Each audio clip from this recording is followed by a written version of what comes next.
Enjoy na enjoy si Alena sa panonood ng concert ng paborito niyang banda, ang Sentinel. Pero bukod sa rock music na umaalingaw sa lahat ng sulok ng concert hall na yon, may mas matinding dahilan kung bakit siya naroon ng mga sandaling yon.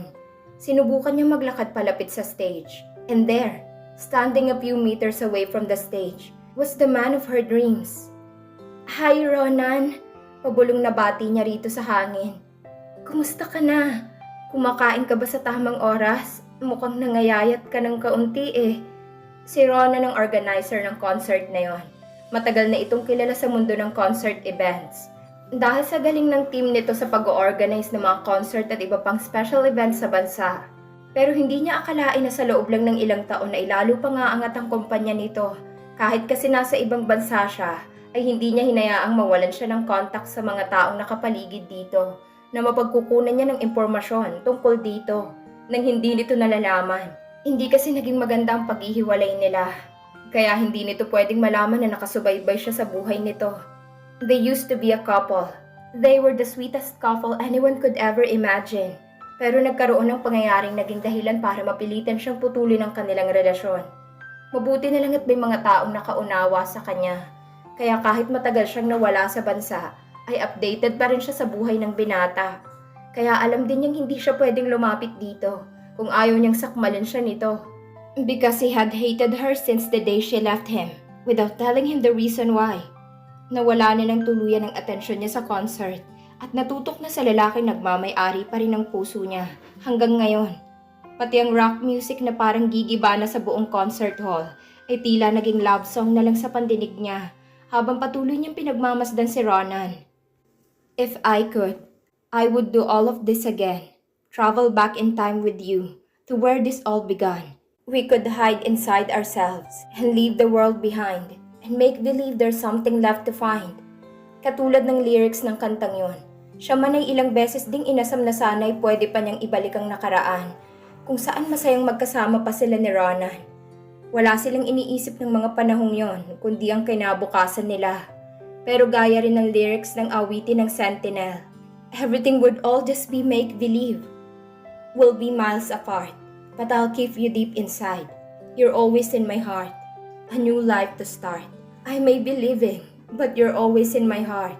She knew the lyrics of the song, so she sang along with the band's vocalist, feeling every word and hurting. Kapalaran na talaga siguro ng taong nananakit ng damdamin ng kapwa nito. Ang masaktan din pagdating ng araw. Malas lang niya at dumating na ang araw niya. Pero okay lang. Tanggap naman na niya ang parusang yun ng tadhana. Kakapalan na lang niya ng kaunti pang ibinalot niyang pananggalang sa puso niya para kahit paano hindi naman siya mabuwang. May lumapit na lalaki kay Ronan at may ibinulong dito. Maya-maya pa'y umalis na ito at nagtungo sa backstage. Naghanda na rin siya sa pag-alis. Hindi naman na niya masisilayan ang dahilan ng pagtungo niya roon, kaya uuwi na siya para makapagpahinga. Pero bago lumabas ng concert hall, ay dumaan muna siya sa restroom. "It's you!" Dumulas ang kamay niya sa pagkakahawak sa doorknob ng pinto ng restroom nang marinig niyang pamilyar na tinig.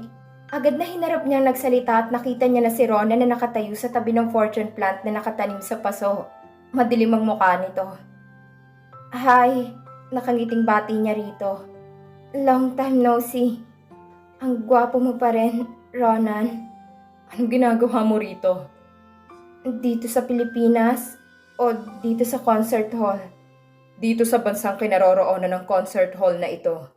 Sarkastikong sagot nito. Halatang matindi ang pagka-bad trip nito. Pero hinarap pa rin niya ito sa kabila ng matinding sumbat ng konsensya. "Well, nandito ako sa Pilipinas dahil ito ang aking bayang sinilangan. At ito ang tahanan ng aking lahi." Sagot niya. Tinatanong kita ng matino, Alena.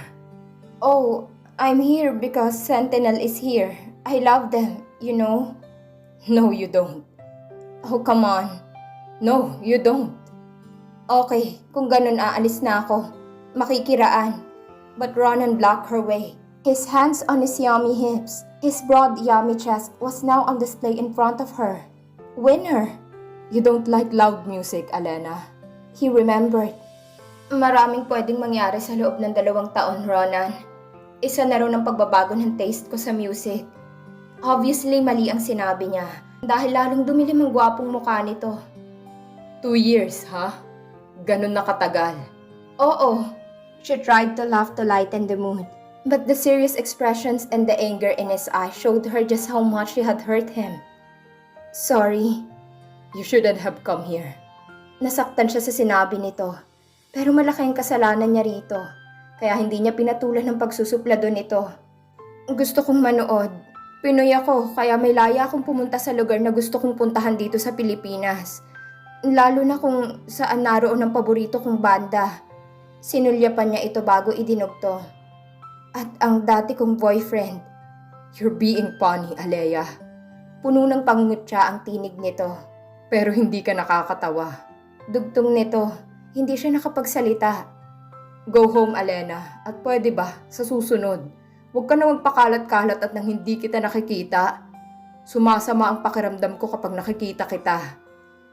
Okay. Inilabas niya ang cellphone niya at kinuhanan ito ng litrato gamit ang cellphone camera niya. Nang makontento na siya sa ilang shots nito, ay nagpaalam na siya rito. Good night, Ronan. Sana ay bumuti ng pakiramdam. What are you going to do with those pictures? What pictures? Pagmamaang-maangan niya, namewang ito. Hindi siya nakatiis at kinuhanan uli niya ito ng litrato. Hindi na maipintang mukha nito. Titingnan ko muna ang mga to. Buburahin ko na lang pagdating ko sa bahay. I want you to erase those now. Sige, pagkatapos kong mag-CR, hindi niya natapos ang sinasabi. Dahil bigla na lang itong hinablot ang cellphone niya. Nang ibalik nito iyon sa kanya, wala na ang mga litrato nito roon. But that was okay. The pictures had been replaced by Ronan himself. He was so close that she could feel the warmth emanating from his body. I don't want any of my pictures and any of your things. Sabi nito.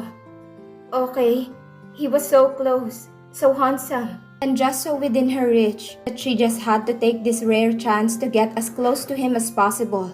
For this man was the only man she had treasured in her heart all these years. Inihilig niya ang kanyang ulo sa malapad na dibdib nito. Pa-experience.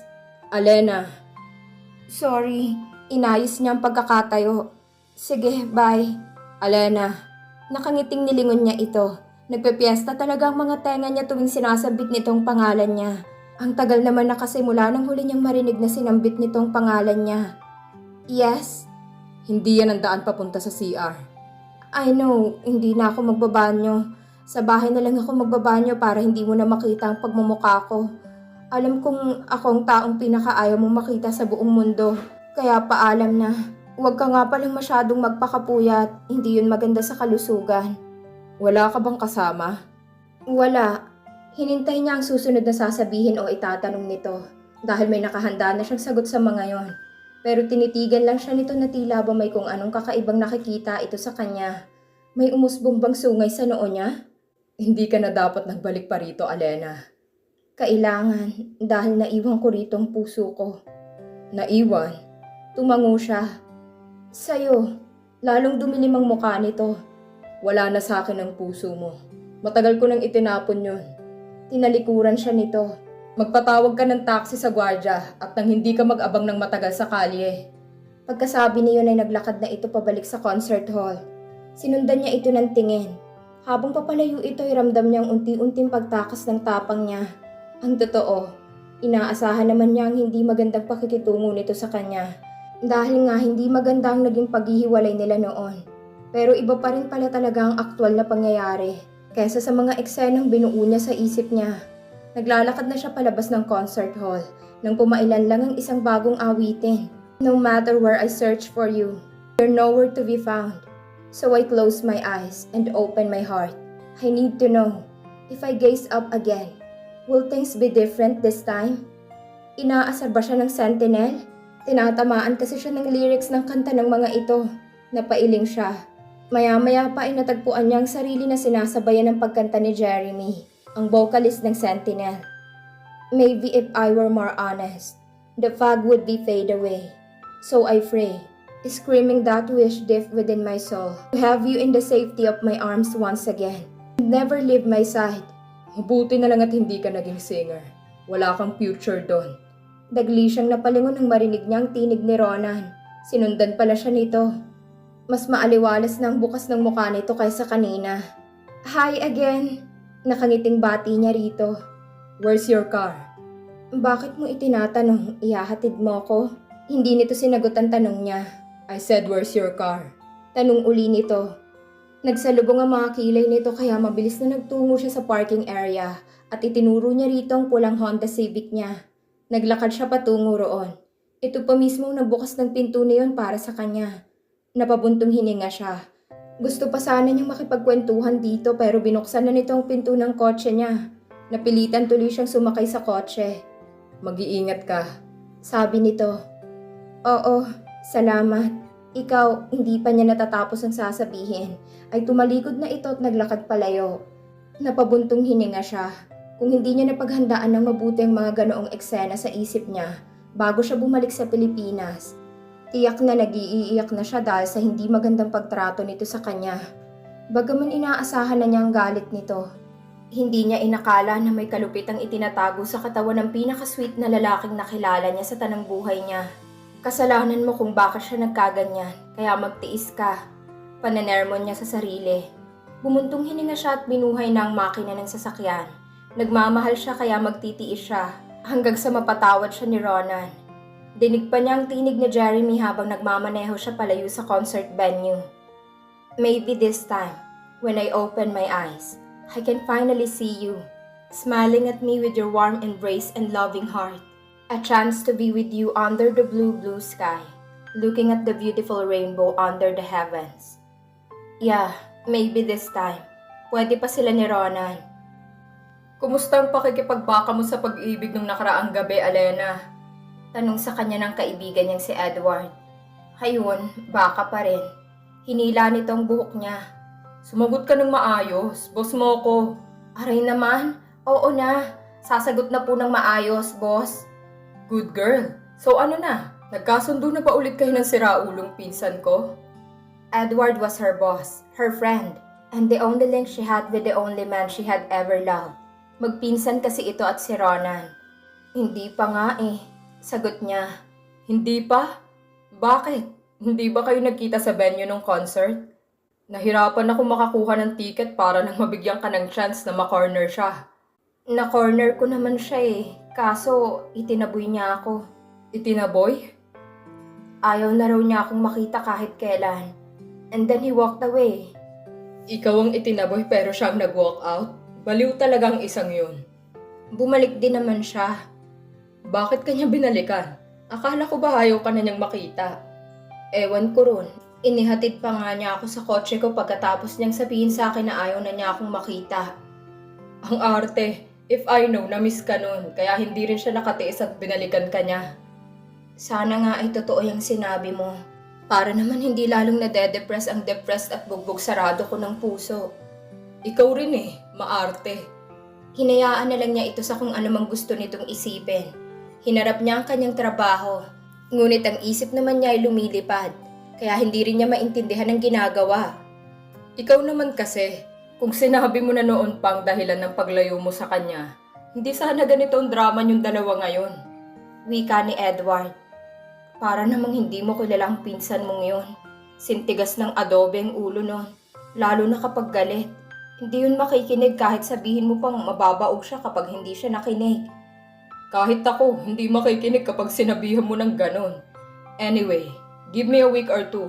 Susubukan kong suyuin siya para makapag-usap kami ng maayos. Good luck sa'yo. Thanks. She and Edward had been friends for years. Ito ang naging daan noon upang magkakilala sila ni Ronan. Ito rin lang ang tanging nakakaalam ng totoong dahilan ng biglaan niyang pakikipaghiwalay kay Ronan bago siya nagtungo sa Amerika. Mabuti na lang at may kaibigan siyang tulad ni Edward na may kaluwagan ng tornilyo sa utak, kaya pilit pa rin siya nitong iniintindi at sinusuportahan. Kahit minsan ay out of this world na ang mga pinapagawa niya. Kung ganyan desidido ka ng banggain ang init ng ulo ni Ronan, sana'y napaghandaan mo na rin ang posibilidad na mabibigo ka ng bonggang-bongga. Edward naman eh. What? Don't tell me you expect him to take you back. Hindi siya sumagot. Bagaman malaki ang tsansa na mabigo siyang makuha uli ang puso ni Ronan, ayaw niyang magduwel sa negatibong isipin. Umaasa pa rin siyang makukuha uli niya ang pagmamahal nito. Sakit no? Wala pa yan sa naranasan ni Ronan nang iwan mo siya noon. Ay, kung hindi ko nga lang alam ang totoong dahilan mo, baka pati ako'y isinumpa ka. Tinapik-tapik siya nito sa balikat. Ayos lang yan. Babawi ka naman, di ba? Huwag mo na nga lang uulitin ang ginawa mo dahil kapag ginawa mo uli yun, hindi lang si Rona na magpapahirap sa'yo ng bonggang-bongga. Tutulungan ko pa siya. Naalis ang atensyon nito sa kanya nang may mamataan ito. Kayong dalawa, come here. Nagtutulakan pa ang dalawang babae na tinawag nito habang naglalakad palapit dito. They were Ella and Liam, two of Mist Publications contract romance writers. Bukod sa magazine na Sparks ay nagpapublish din ng Tagalog romance novels ang kumpanya ni Edward. Hi Alena! Bati ni Ella sa kanya. Ang ganda mo talaga. May kuya ka bang gwapo at single? Bakit? Anong gagawin mo sa lalaki? Ia-adobo, sagot ni Liam. Eh kung kayong i-adobo ko, nasaan ang mga nobela nyo na last week ko pa hinihintay? Bakit pulos translation words ang ipinapasa nyo? Nagkamot sa ulong mga ito. May tie-up ang Mist Publication sa isang sikat na international publication ng English pocketbooks. Itinatranslate sa Tagalog ang mga nobelang inililimbag ng publikasyon para sa local readers. Wala akong maisip na kwento eh, sagot ni Liam. May writer's block ako. Ako rin? Ayaw gumana ng isip ko? Sabi naman ni Ella, wala kasi akong crush ngayon. Excuses, excuses. Hindi totoong writer's block. Katwiran yun ng mga tamad. At ang crush-crush na yan. May namataan na naman ito. Daniel, halika rito sandali. Daniel was Edward's cousin and Mist Publications marketing manager. Na-demote si Daniel sa pagiging personal driver ni Edward dahil sa nangyaring kaguluhan sa gusali ng Mist ng nagdaang linggo. Nagpang-abot kasi ang mga girlfriend dito sa lobby ng Mist at nasaksihan ng mga magulang ni Daniel ang pag-aaway ng mga yon. Kaya hayon, dakilang driver ang kinabagsakan nito. Have no fear. The Pogi is here. Wika ni Daniel, inakbayan pa nito si Edward. Anong maipaglilingkod ko sa inyo, magagandang binibini? Kailangan daw ng inspirasyon ng writer ko. Itinuro nito si Ella na nagniningning ang mga mata. Aliwin mo siya at na may pakinabang naman ako sa'yo. Aliwin? Tiningnan nito si Liam. Hi, Gertrudes. Hello, Danielo. Walang ganang bati ni Liam. Si Ellang naghahanap ng inspirasyon, hindi ako. Marami akong maire-recommendang inspirasyon kay Ella sa mga kaibigan ko nung high school. I'll be your exclusive inspiration. Edward, ilayo mo sa akin ang impaktong yan. Pagkasabi niyon ay iniwan na sila ni Liam.